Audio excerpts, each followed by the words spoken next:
Hey guys, back here, video 2, Coach Josh. Coach Allie. Here we are. Video 2 is about figuring out our macros. What are macros, Josh? I'm glad you asked, Coach Allie. Macros, protein, carbs, fats. Those are macronutrients, okay? So protein, anything, swims, crawls, runs, flies, punches. Not humans, though. Except humans. Don't eat humans. No humans. Alright, so meat, eggs count too. Baby chickens. Seafood, eggs, Seafood swims. seafood swims. Good. Alright, so Most of it. that's your protein.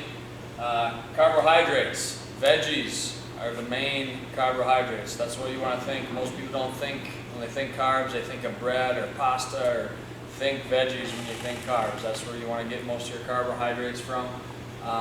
Coach Al, what are some other healthy carbs that are not veggies? You can do brown rice. Quinoa is a good one. Ezekiel bread. That one's going to be on our approved list. There's also Joseph's wraps, so you can go shopping for those. What's that? It's just a wrap, like in place of a tortilla, or instead of like sandwiches or something like that, you can use some of those. And my favorite, sweet potatoes. That's All still right. a vegetable. And then how about healthy fats? What are we going to do for healthy fats on this one? Yeah, fats, we're going to go olives, avocados, oils would be olive oil, coconut oil. Where's some other ones? That's it. I mean, There's a that's not it. There's a big list. If you go to your grocery list right here, you find that page that says grocery list. There's a big list of all the approved fats you can have. Now for carbs, we're really only going to start with vegetables for days 1 through 14. As we're going to go over in a second, you only get 50 grams of carbs for the first 2 weeks. And so adding in any fruit during that time is going to be like your entire daily carb intake. So we can't do that in the first 2 weeks. But after that, you can add a little bit of fruit in, as long as it is fresh fruit, not dried. alright, so those are your macronutrients. Now let's talk about the math.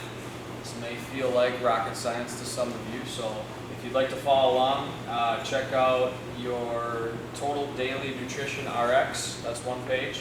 At the bottom of that page will be the example that we're using on the board for the math. And then individual nutrition RX to individualize based on your body weight and what you should be shooting for your math here. So I'll give you a few seconds to find those pages. We're going to be using the example on the bottom of your Total Daily Nutrition RX. Example is a 155-pound female. All right, so you can look on your individual RX page to see where the math, what you need to multiply your body weight by for that. For the 155-pound female, she should multiply it by 10. Fairly easy math, and just add in a 0. So 1550 is her total calorie intake for that female. Okay? So let's figure out our protein intake. 2 categories, if you're sedentary or active. Depends on your math here. Coach Al, what are we deciding on sedentary? Sedentary, if your job is basically sitting for the majority of your workday, we're going to go ahead and say that you're probably sedentary. If you're up and moving, I'd say like nurses or like a mailman, or what else is an active job? If you happen to be a CrossFit coach, I'd say that's probably an active job. Okay, so we're going to go off of, we're saying our 155-pound female is active. So she's going to take her body weight and multiply it by 1.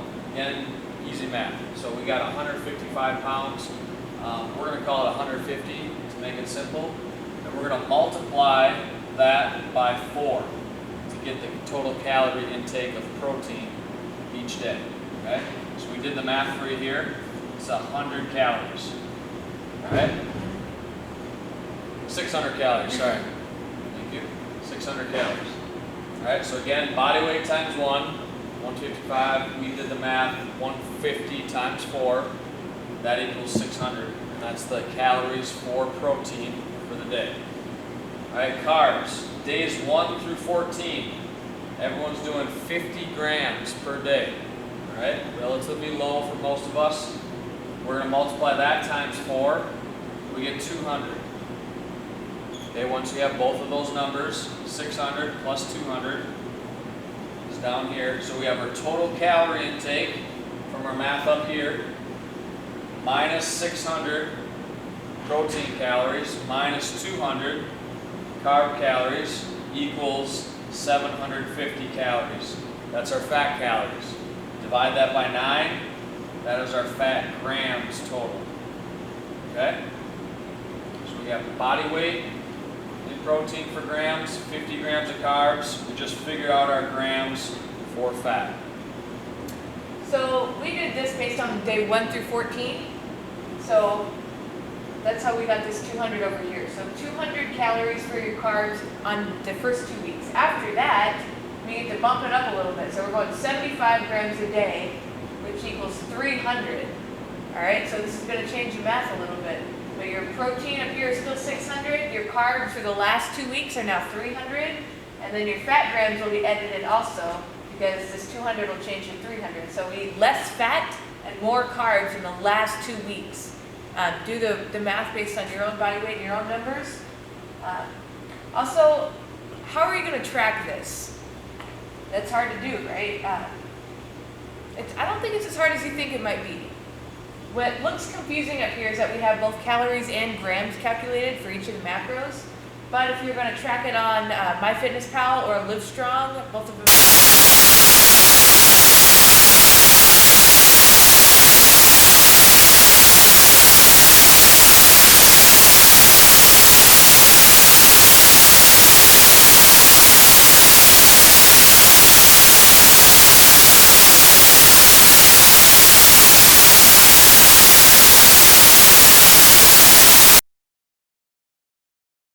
Really easy to track. You just go ahead and enter what you're eating or what you plan to eat that day and hit nutrients, and it's going to tell you where you're at, both total, what you have left to go, and what your goal is. So that's a good way to do that. The calories are up here really just to figure out the numbers for the fat grams. Okay, so you don't need to track the calories of each individual macro, you just need to track the grams. All right, that's good. Yeah, MyFitnessPal, I know Coach Allie and I both use that one, and as she mentioned, Livestrong.com is another great way to do that. I haven't personally used that one, but both of them are great apps to use. What's next? Calories. We did most of the math on this one. If you have any questions about the extra stuff, this one, I know it's going to be tough, but the coffee, we are saying you can have 1 to 2 tablespoons of cream in your coffee per day, not per cup. All right, that's a big one. I probably have like 4 tablespoons in mine per cup. So that's going to be a challenge, but I know we can do it, all right? It's only 30 days long, and as long as you're dedicated and committed to this process, you're going to be just fine. Some extra stuff you can have. We're going to let you go ahead and do guacamole.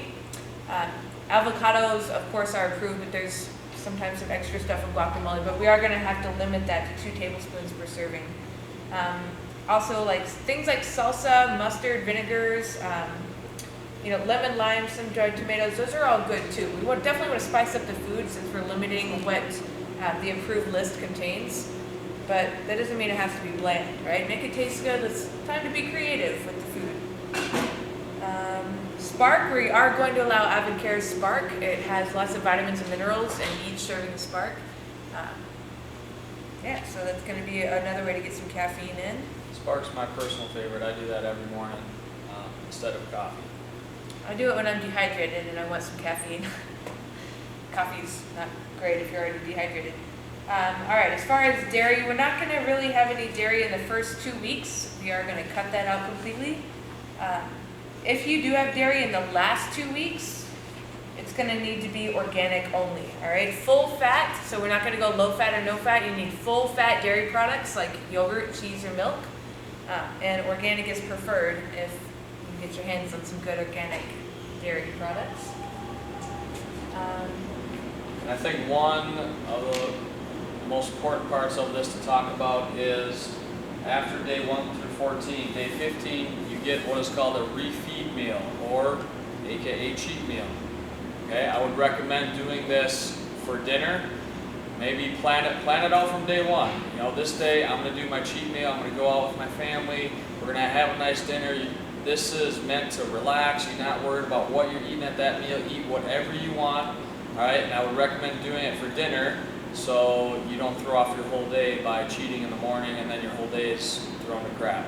Alright, so plan a nice dinner, go out with your friends or with your family or whoever, eat whatever you want, don't worry about it. It's kind of like a reset button or a mental reset button in the middle of this challenge, okay? What we don't want to do is say, man, I'm seeing great results. I can't believe this is happening so quickly and so much faster than I thought. I'm going to go ahead and skip my cheat meal and up my results. What's that going to do, Josh?